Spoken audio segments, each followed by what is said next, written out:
chẳng mà này thay dưỡng nó không cho nó nè khăn này nó để ai phơ về bàn đấy mà đó ok chẳng chi em vực han chi em cài tập dưỡng ở về căn đèn auto đó ở căn đèn auto ok à đó đấy là cô dương cho đáp hệ rồi nó là cô tập bạn này bây giờ chẳng khi là cô share screen đấy ba là rồi ok mày lưu tịt mày ok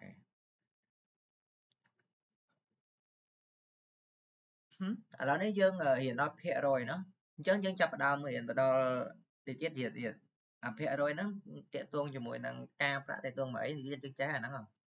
ta đăng cáiประเด็นที่bảyได้tìm buồn này miền hệ rồi chẳng đánh hệ rồi khác ta nè ok à đó đấy dương dạy bị hệ rồi là cô bây giờ là khai là nắng chẳng ca sở xe pariman mối chỉ hệ rồi này pariman mối tiệt chẳng hệ rồi pariman mối chỉ hệ rồi này pariman mối tiệt chẳng dương mở theo cái sân sai spram mét chỉ hệ rồi này km chẳng sai spram mét chỉ hệ rồi này này 1 km chẳng bên bên trên đường phí cái số đại dương tàu đăng á anh nắng cứ bên bên trên đường phí trên đường tim muối trên đường đám cứ ma km tàu á trên đường đám mà chẳng cứ muối km hay bài tập nó cái do sai sập ram mét pi trên đợt nào mới cả bán ở đây tham pi trên đợt như cho nè ở trên đợt nhẹ trên đợt nắng cứ sai sập ram mét sorry nè trên đợt kêu nè vào váy nè sai sập ram mét chẳng sai sập ram mét này 1 km chẳng những đang ấy đồng lại đâu mà vẫn cứ mà cả lồ chẳng cái trong đang tha sai sập ram mét mà nóประมาณ เพะร้อยในมาcả lồ mét nó dương thời vô bên là bỏ pi rồi bỏ thì mũi à đào là bỏ thì pí cái trong vô là bỏ nó vô mà thiếp cho mùi à đào nè giờ đó cái đó giờ là vậy còn vậy á đang ngày chẳng bà cái vô trong vậy tha sai sập ram mét mà nó ประมาณ เพะร้อยในมาcả lồ mét cứ cái vô à là bỏ đây vô mà thiếp cho mùi kia nắng chay cho mùi đang đào hay con đang mà rồi nó ok tập bản năng thì admin này bạn thì nó ok chẳng dân đang ấy đầm 4 សរសេរប្រភេទ45 ម៉ែត្រនេះគឺ45 ម៉ែត្រដល់ពេល1គីឡូម៉ែត្រនេះគឺ1000 ម៉ែត្រណា1000 ម៉ែត្រយើងបំបែកຂະຫນາតវាឲ្យដូចគ្នាណាទើបយើងចែកគ្នាបានយើងបំបែកຂະຫນាតឲ្យដូចគ្នាមកអញ្ចឹងដូចលោកគ្រូបាននិយាយថាគឺយើងយករបស់ហ្នឹងយកទៅចែកជាមួយនឹងរបស់ដើមយករបស់ហ្នឹងចែកជាមួយនឹងរបស់ដើមហើយគុណនឹង100គឺឃើញភាគរយវាហើយណាចឹងបដូរទៅជាភាគរយគឺ45ចែកឲ្យ1គីឡូម៉ែត្រហ្នឹងគុណជាមួយនឹង100%គឺស្មើជាមួយនឹង 4.5% អូខេចឹងដូចនេះ45ម៉ែត្រជាភាគរយនៃ1គីឡូម៉ែត្រគឺ 4.5% ណា 4.5% តើនេះកន្លែងហ្នឹងតើនេះហើយអាការចែកការគុណនេះលោកគ្រូមិនចាំបរៀនច្រើនទេបងចេះហើយណាគាត់ថាអូខេតើនេះលោកគ្រូតើណាអូខេអញ្ចឹងយើងអត់មានអីបាត់ទេដើម្បីសរសេរបរិមាណ1ដើម្បីសរសេរបរិមាណ a ជាភាគរយនៃបរិមាណ b មានន័យថា b នេះជារបស់ដើម a នេះគឺជាចំនួនមួយយកទៅធៀបជាមួយនឹង b ណាមានន័យថា a ជាភាគរយនៃ b អញ្ចឹងគេអាចសរសេរថាបើគេសរសេរជាប្រភេទមានន័យថា a ធៀបជាមួយនឹង b ណា a នៃ b អញ្ចឹងមានន័យថា a ចែក b ហើយបើយើងសរសេរជាភាគរយគឺយើងអាចគុណប្រភេទហ្នឹងជាមួយនឹង 100% មកអូខេបានទេតានគេណាតានទេចាលោកគ្រូចឹងវាអត់មានអីពិបាកទេឲ្យយើងយល់ថាវាមានរបស់ពីររបស់ទី1របស់ដើមរបស់ទី2គឺរបស់យកទៅធៀបជាមួយនឹងរបស់ដើមហ្នឹងណាគឺងាយស្រួលណាលោកគ្រូព្យាយាមបញ្យល់បងអូនអាហ្នឹងក៏ពិតបងអូនរៀនហើយតើលោកគ្រូព្យាយាមបញ្យល់វាដើម្បីឲ្យបងអូនយល់ពីរបស់ហ្នឹងហើយបងអូនអាចគេហៅថា analyze អីគេវិភាគណាអាចវិភាគលំហាត់ដែលតាក់ទងជាមួយនឹងពួកនឹងបានណាអូខេអញ្ចឹងខ្ញុំព្យាយាមរៀនវិភាគនៅពេលដែលបងអូនវិភាគបងអូនមានមូលដ្ឋានគ្រឹះគ្រប់គ្រាន់អញ្ចឹងនៅពេលដែលបងអូនធ្វើលំហាត់សិប្បកម្មទៅគឺលំហាត់ថ្មីគឺបងអូនអាចវិភាគបានហើយណាអាហ្នឹងមិនន័យថាគេខ្លាំងមូលដ្ឋានគ្រឹះ អ្នកដែលខ្លាំងមូលដ្ឋានគឺអ្នកដែលខ្លាំងវិភាគយល់ពីស្អីផ្សេងហ្នឹងទៅតាមភាពលម្អិតពីអាមេរៀនហ្នឹងចឹងមកអូខេតោះនេះលេងណាតោះនេះ ចាលោកគ្រូ អ្នកខ្លះមិនចាំបាច់ធ្វើលំហាត់ហ្នឹងគាត់ចេញមកគេដឹងចម្លើយបាត់ហើយណោះអូខេអាហ្នឹងវាតាមនឹងដែរអញ្ចឹងយើងចាប់ផ្ដើមការធ្វើតេស្តសិស្ស40នាក់ជាប់បាន30នាក់តើសិស្សដែលធ្វើតេស្តជាប់នោះប្រមាណភាគរយអញ្ចឹងអាមួយណាដើមបងអាមួយណាដើមគឺ40នាក់ទេតើអត់40នាក់គឺជារបស់ដើមទេតើអត់អញ្ចឹងជាប់បាន30នាក់អញ្ចឹងអាចប់ហ្នឹងប្រមាណភាគរយណាជាប់ប្រមាណភាគរយអញ្ចឹងជាប់ប្រមាណភាគរយយើងយកអាចប់ហ្នឹងនេះយកអាសិស្សដែលប្រឡងជាប់ហ្នឹងចែកជាមួយនឹងសិស្សសរុបឬក៏សិស្សទាំងអស់មកហើយគុណនឹង100%មកគឺឃើញប៉ុណ្ណេះណាអូខេអញ្ចឹងងាយណាតើនេះគឺ啥 ចាលោកគ្រូ អូខេឥឡូវមិនដែរឡងលឺកញ្ញែ បាទលោកគ្រូ អូខេឥឡូវនេះលោកគ្រូនឹងធ្វើលំហាត់នេះជាគម្រោងមួយទៀតដាក់ answer វាមកណាសិស្សម្នាក់ទទួលបានបន្ទុកទទួលបាន95បន្ទុកក្នុង100បន្ទុកលើមុខវិជ្ជាគណិតវិទ្យានិង92បន្ទុកក្នុង100បន្ទុកលើមុខវិជ្ជាភាសាខ្មែររកបន្ទុកដែលទទួលបានគិតជាភាគរយលើមុខវិជ្ជានីមួយៗអត់មានអីបាត់ទេណា answer យើងដាក់រកភាគរយលើបន្ទុកដែលសិស្សទទួលបានដែលសិស្សទទួលបានលើមុខវិជ្ជានីមួយៗណាលើមុខវិជ្ជានីមួយៗយ៉ាងមកណាអូខេតោះនឹងដែរហ្នឹងណាអញ្ចឹងយើងអាចសរសេរថាម៉េចរកបន្ទុកដែលទទួលបានគិតជាភាគរយលើមុខវិជ្ជានីមួយៗមុខវិជ្ជាគណិតណាយើងអាចសរសេរស្អីឲ្យវាសមរម្យនៅក្នុងអាហ្នឹងយើងសរសេរមកវាសមរម្យយើងអាចដាក់ថាភាគរយបន្ទុកសិស្សនៃមុខវិជ្ជាគណិតចឹងមកណាភាគរយបន្ទុកណាបន្ទុកសិស្សមុខវិជ្ជាគណិតអញ្ចឹងមុខវិជ្ជាគណិតមិនបងស្មើគេបងអញ្ចឹងភាគរយបន្ទុកសិស្សមុខវិជ្ជាគណិតស្មើគេអញ្ចឹងបន្ទុកទាំងអស់គឺអាបន្ទុកដើមគឺ100%ប៉ុន្តែសិស្សធ្វើបានតែ95ទេអញ្ចឹងហ៎អញ្ចឹងស្មើនឹង95ចែកជាមួយនឹងប៉ុន្មានគាត់តាចែកប៉ុន្មាន100ចែក100ដោយសារអី95គឺយើងចែក100បើសិនបន្ទុកសរុប125គឺយើងចែកនឹង125មកប៉ុន្តែនេះបន្ទុកសរុបតែ100អញ្ចឹងហ៎អញ្ចឹងគុណជាមួយនឹង100%អញ្ចឹងស្មើប៉ុន្មានគាត់តា95ភាគរយអីគេអានេះភាគរយនៃបន្ទុកសិស្សមុខវិជ្ជាអីខ្មែរណា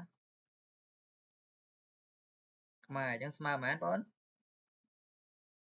92បន្ទុកក្នុង100បន្ទុកអញ្ចឹងមានន័យថា92ចែកជាមួយនឹង100គុណជាមួយនឹង100ភាគរយអញ្ចឹងស្មើប៉ុន្មានបង92ភាគរយណាអូខេអញ្ចឹងដាក់ដូចនេះមកដូចនេះអីចឹងមកអូខេតោះនេះលេខហ្នឹងតើណាតើនេះ ចាលោកគ្រូ អូខេអញ្ចឹងយើងចូលមកចំណុចទៀតណាយើងរៀនលឿននេះឥឡូវនេះយើងយល់ហើយការរកភាគរយណាយើងយល់ហើយការរកភាគរយណាភាគរយនៃរបស់អីមួយ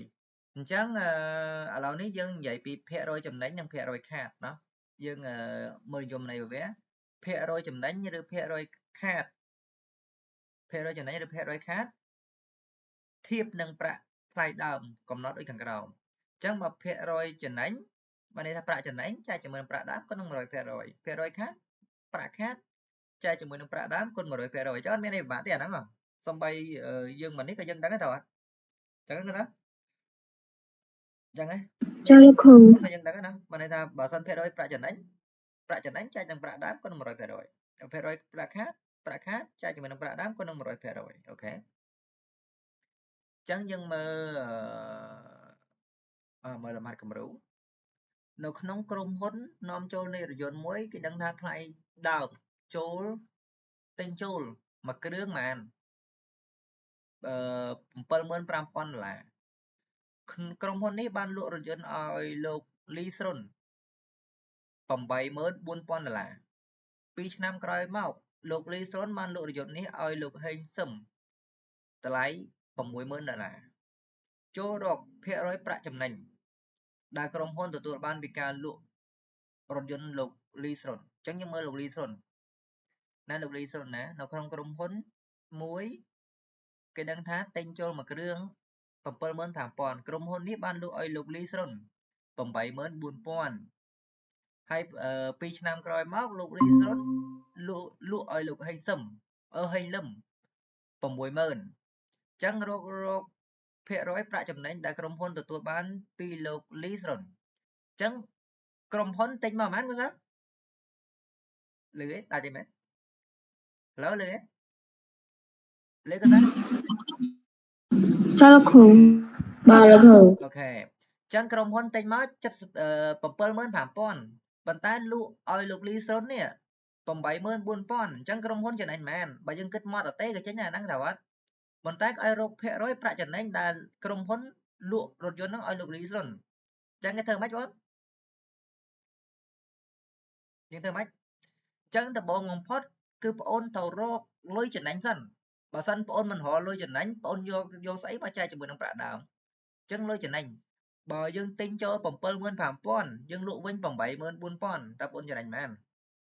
អញ្ចឹងមានន័យបាក់យើងយកលុយដែលលក់ចេញសរុបមកដកជាមួយនឹងលុយដើមចេញមកគឺស្មើប៉ុន្មានបង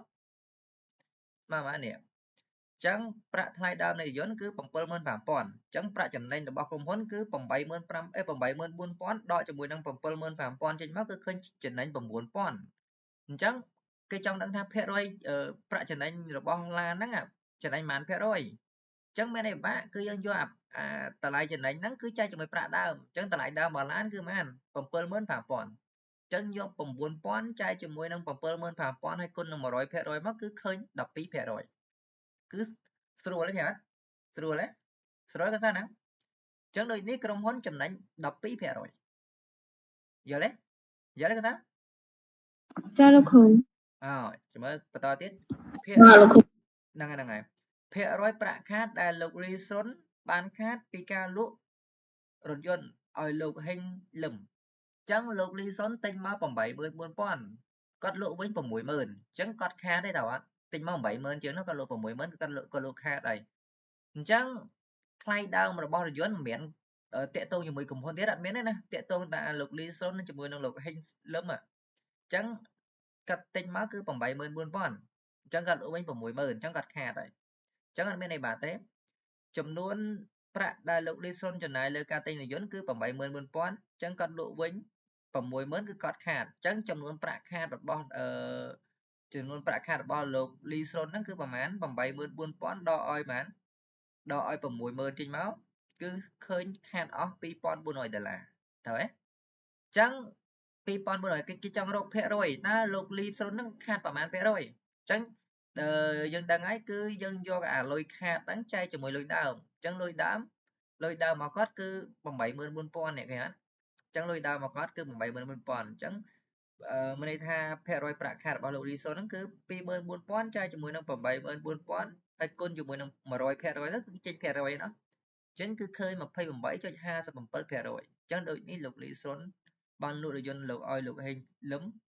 គាត់បានខាតអស់28.57%ចេះធ្វើណាចេះធ្វើណាចេះធ្វើបាទលោកគ្រូអូខេអញ្ចឹងមកចេះធ្វើលោកគ្រូនឹងឲ្យធ្វើលំហាត់នេះប៉ុន្មាននាទីលំហាត់នេះធ្វើ10នាទីមើលតើណាធ្វើបានទេប្រតិបត្តិធ្វើប្រតិបត្តិ10នាទីចាលោកគ្រូសរសេរស្អាតឲ្យមានលំដាប់លំដោយណាបាច់សរសេរវិធានហ្នឹងសរសេរចម្លើយបានទេ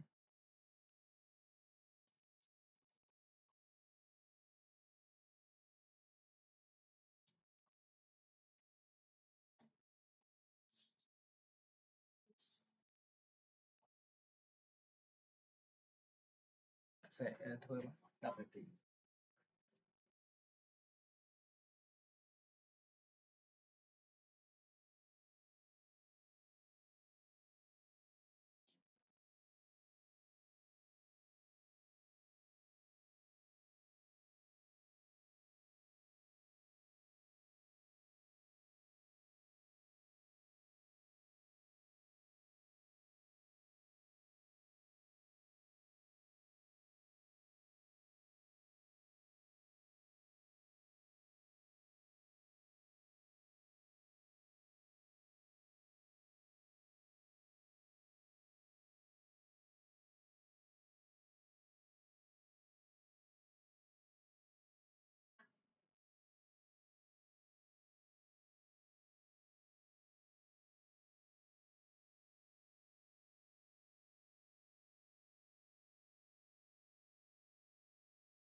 con sớ sờ se mùi mùi ở xã đó cũng ơi miền lục miền ấy nhưng khi dân từ lọt thưa về xã xã thôi là có tới đó có giống anh ấy và dân từ lọt về lòng tông đó tham một chiều rút cần đất kia mi chi về ấy từ lọt từ về xã xã thôi dương 700 sẽ bị nhập đấy hay dương còn 700 thua cho anh đó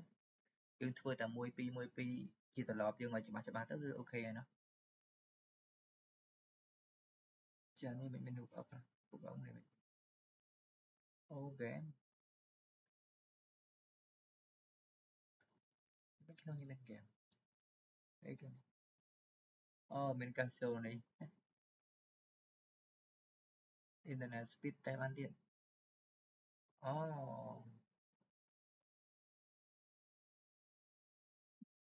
speed chết bay rồi mày ra ông men ừ, bay rồi mày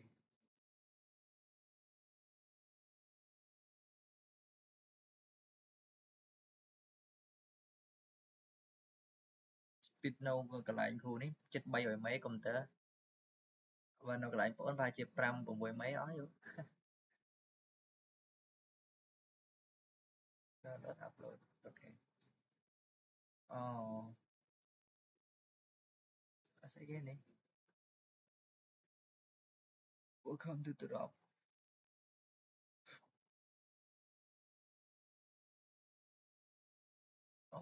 tôi lại cái xa bán à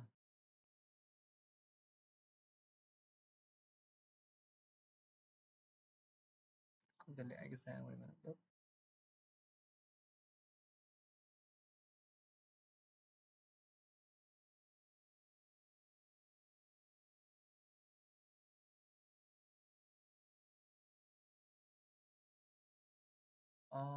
yes I got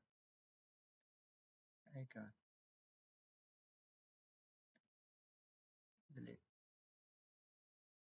coba aku trong nhà sorry aku trong nhà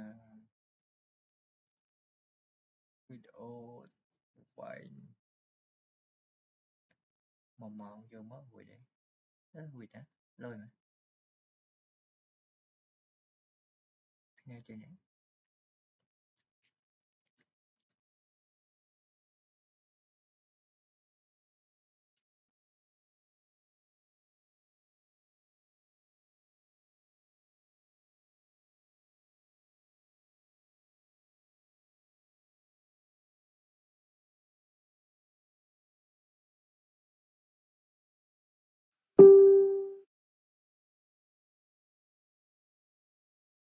đã thua hay mấy người đó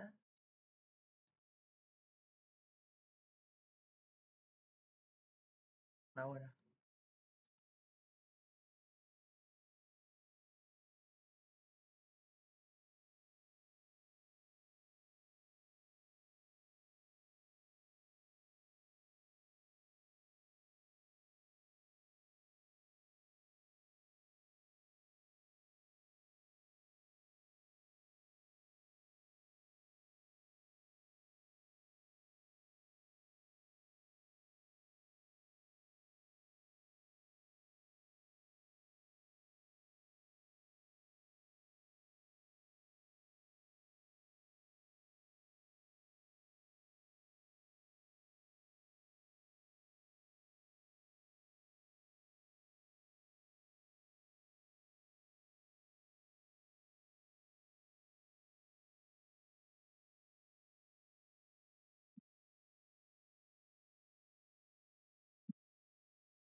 Vậy con sao thôi bạn đấy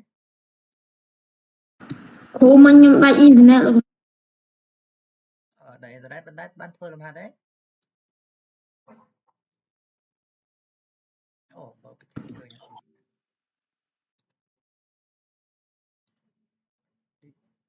ok ô phải chụp tại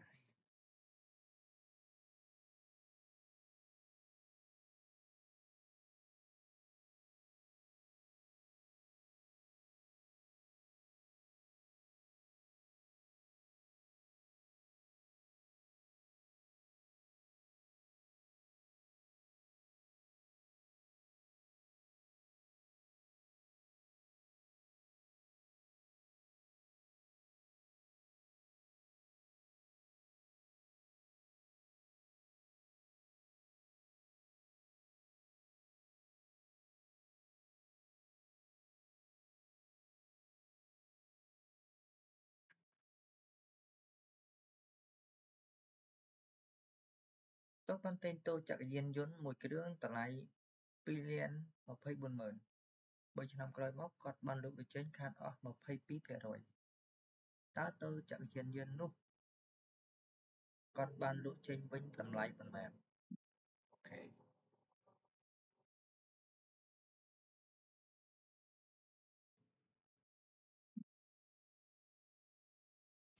គាត់ស្អាតលើគឺព្រោះ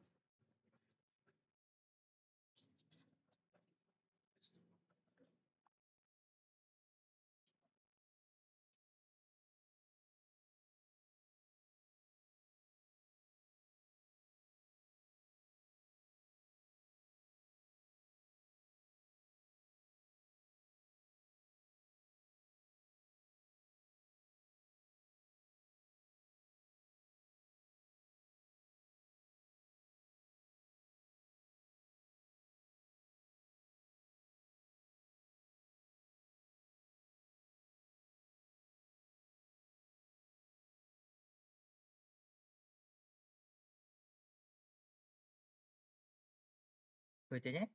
Hello what is this no close ធ្វើឲ្យមែន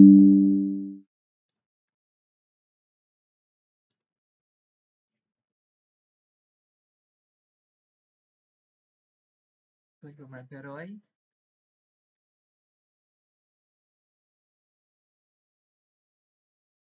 អូខេប្រាក់ខាតដែលប្រាក់ដើមគុណជាមួយនឹង 100% ត្រូវហើយណាត្រូវហើយគុណនឹង 100%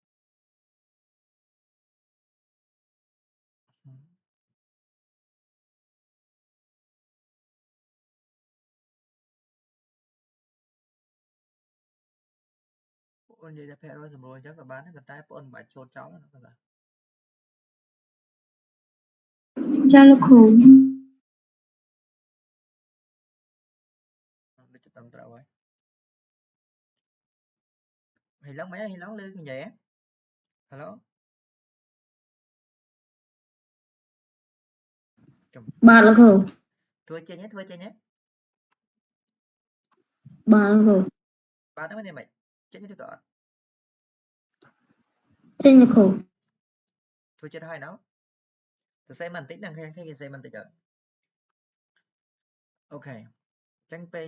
ចប់មកចាំផ្ញើគ្រូថតផ្ញើគ្រូគាត់ណាแล้วមើលយើងដាក់ answer អឺតើតូចក្រយានយន្តនោះលក់វិញថ្លៃប៉ុន្មានតើតូចក្រយានយន្តនោះលក់វិញថ្លៃប៉ុន្មានណាអូខេអញ្ចឹងចង់និយាយថាលោកគ្រូគូជីបងដឹងណាតើតូចក្រយានយន្តនោះលក់វិញថ្លៃប៉ុន្មានអូខេអញ្ចឹង ta tô chặt hiện dân nút lụ với tờ lại bẩn mẹ nó chẳng phù sốc ban tính tô chặt cái hiện dân 1 គ្រឿង ថ្លៃ ប៉ុណ្ណេះ 3 ឆ្នាំក្រោយមកគាត់លក់វិញខាតអស់ 22% តើតូចក្រយានយន្តនោះលក់វិញថ្លៃប៉ុន្មានចឹងគេសួររកតម្លៃលក់ណាគេមិនសួររកតម្លៃខាតទេគាត់ថាដូចជាមនុស្សធ្វើដូចជាអត់ត្រូវគាត់ថាត្រូវទេដូចជាអត់ត្រូវគាត់ថាគេមិនសួររកតម្លៃខាតទេគេសួររកតម្លៃលក់ណាតម្លៃលក់អញ្ចឹងបងអូនដាក់ថាតាមរូបមន្តតាមរូបមន្តក៏បានដែរណាបងអូនដាក់ថាតាមរូបមន្តក៏បានឬក៏បងមិនចាំសរសេរតាមរូបមន្តក៏បានដែរតែបងសរសេរតាមរូបមន្តទៅវាស្រួលដែរណាតាមរូបមន្ត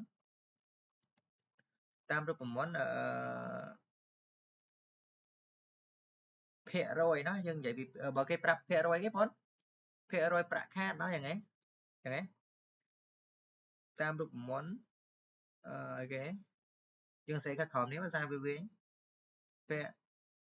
រយប្រាក់ខាតស្មើជាមួយនឹងប្រាក់ខាតចែកជាមួយនឹងអីគេថាចែកជាមួយនឹងអី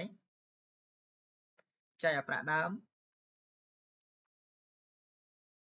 ហើយគុណជាមួយនឹង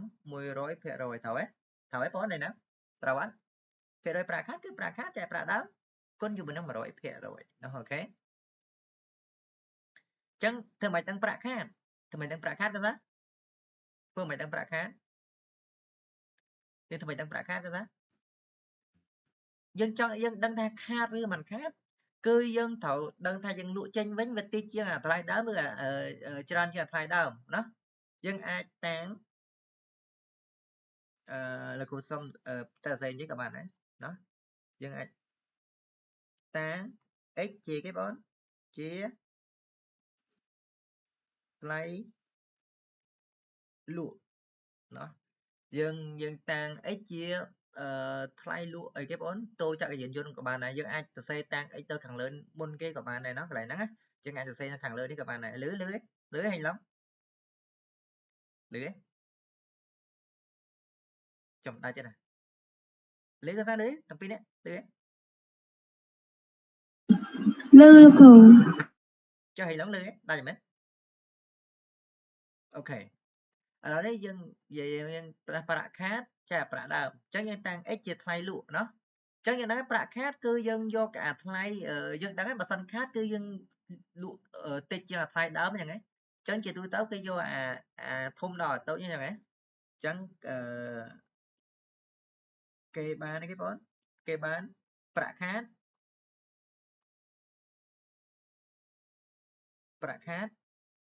ស្មើជាមួយនឹងប្រាក់ដើមเนาะប្រាក់ដើមដកជាមួយនឹងថ្លៃលក់เนาะចឹងហ៎តើអត់កូនសាលឺហ៎បើតែប្រាក់ខាតប្រាក់ដើមដកថ្លៃលក់เนาะទើបយើងឃើញប្រាក់ខាតចឹងអត់ចឹងគឺស្មើនឹងប៉ុន្មានកូនសាចឹងហ៎ចឹងបើប្រាក់ខាតស្មើជាមួយនឹងប៉ុន្មានប្រាក់ដើមប៉ុន្មានបងប្រាក់ដើមគេប្រាប់ឯងប្រាក់ដើម 2,24,000 เนาะ 2,24,000 เนาะដកជាមួយនឹងថ្លៃលក់គឺ x เนาะអូខេហើយអីទៀតភាគរយប្រាក់ខាតเนาะភាគរយប្រាក់ខាតមិនភាគរយបង22%លោកគ្រូភាគរយប្រាក់ខាត22%អស់ដល់ដើម្បីយើងជួសសម័យការនេះយើងអាចតាំងនេះជាសម័យការមួយមកអញ្ចឹងតាមសម័យការមួយគេបានគេបងតាមសម័យការមួយគេបានភាគរយប្រាក់ខាតគឺ 22% ស្មើជាមួយនឹងអីស្មើជាមួយនឹងប្រាក់ខាតរបស់យើងនេះប្រាក់ខាតគឺប្រាក់ដើមដកថ្លៃលក់ប្រាក់ដើមយើង 22,24,000 ដក ប្រាក់លក់ចឹងន័យថា2លាន240000រៀលដកជាមួយនឹង x ចែកឲ្យបានចែកជាមួយនឹងប្រាក់ដើមហ្នឹងអា2លាន240000ហ្នឹងហើយ2លាន240000រៀលណាហើយគុណជាមួយនឹងម៉ានគុណ 100% ណា100%អញ្ចឹងយើងអាចលោកគ្រូសុំសរសេរនេះមុនណាយើងលោកគ្រូអាចនិយាយថា22 40 03ដងដកជាមួយនឹង x ចែកឲ្យបានចែកជាមួយនឹង22 40 0ម្ដង1 2 3ហើយយើងបោះភាគរយមកអង្គទី1តែលោកគ្រូសេនៅអង្គទី2ណា100%នេះគុណរបស់អង្គទី1គឺចែកហ្នឹងឯងចឹង22%ចែកជាមួយនឹង100%ណាយើងសម្រួលភាគរយ1%អស់ចែកមកគឺប៉ុណ្ណេះណាចឹងយើងអាចសរសេរសាកមូលមកអូខេបងសាកមូលមកគឺ24 40 01 23ដកជាមួយនឹង x ស្មើអីចឹងយើងបោះអានេះចែកបោះអង្គទី2គុណណាចឹងវាស្មើនឹង22ចែកឲ្យ100គុណជាមួយនឹងម៉ានគុណម៉ានគេថា22 40 03 3ដើមតនេះដែរតនេះបង Cho là khủng. hình lớn cho mình đó hình lộn chứ nhưng nằm x dân ai bao hạ x với tao đi phí hay bao hạ tao đi mọi thì mùi mình chứ những ai từ thầy tha nằm x mà ấy chẳng smile cho mùi năng phi lén mà phây buồn mớn đọ cho mùi năng như bao đi mọi thì mùi đó bắt đọ nó tay là của dây nó đi phí cứ smile năng mà phây phí là sầm rùa phe rồi son pi mà đi ba đấy ba nó nhưng con nó thay má năngนี่ยังคนมั้ยคนว่าอะไรมาพายปีก็นึกปะเนี่ยเคยไหมให้ยิงสำรวจโซนปีจอมมั้งเรื่องสำรวจโซนปีเนี่ยมาปีนี้จอมมั้งบึบมาพายปีก็น้อยมาพายปีแต่มาพายปีบ่หน่อยมามันนะคนมั้ยคนไหนก็บ้านคนกระโจนบ้านแต่คนที่ยังคนไหนก็ตัวกระโจอะไรกี่บาทคนมั้ยเคยไหม Ban sai sập 40000 là khủng. 49ម៉ានទៀត2000 300ចឹងខ្ញុំដកមកឃើញម៉ានដកមកឃើញម៉ានឃើញម៉ានគេថា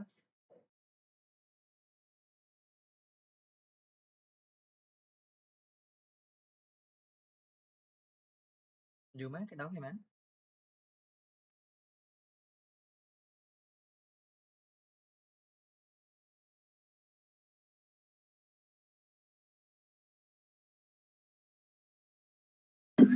Khơn mà liền 70000 mà lên 70000ណាអស់មករៀន70000រៀលមែន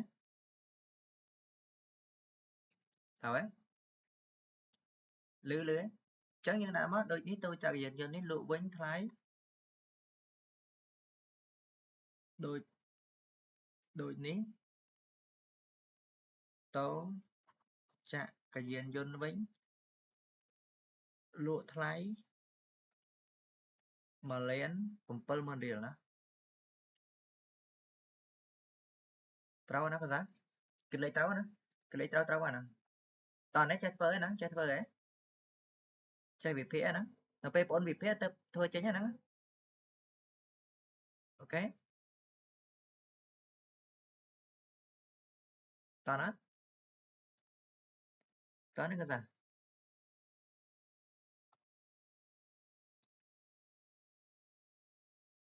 ស្ងាត់មែនដាច់ទេមែន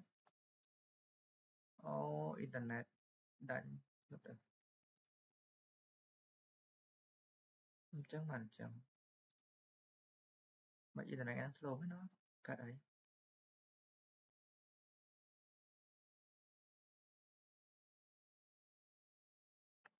អូខេអញ្ចឹងថ្ងៃហ្នឹងយើងរៀនប៉ុណ្ណឹងសិនបានដោយសារអ៊ីនធឺណិតលោកគ្រូ slow ពេកเนาะអញ្ចឹងយើងជួបគ្នាថ្ងៃស្អែកបន្តទៀត